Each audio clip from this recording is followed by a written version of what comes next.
ఎవరు బొమ్మ గీద్దాం?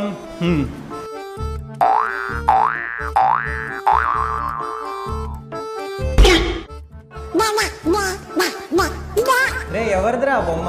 ఇంకెవరిదిరా? మన మహేశ్వరి మేడంది. బొమ్మ గీస్తే సరిపోదురా, మేడం పేరు కూడా రాయి.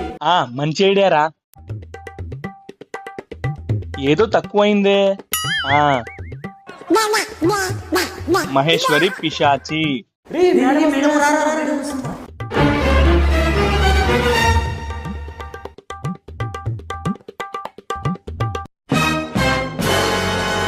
మహేశ్వరి పిచాచియా?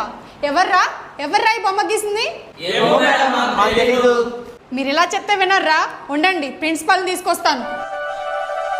రే ఎవరు ప్రిన్సిపల్ చెప్పకండి రా, ప్లీజ్ రా. చెప్పంలేరా. సరే అందరు కూర్చోండి. చూడండి సార్,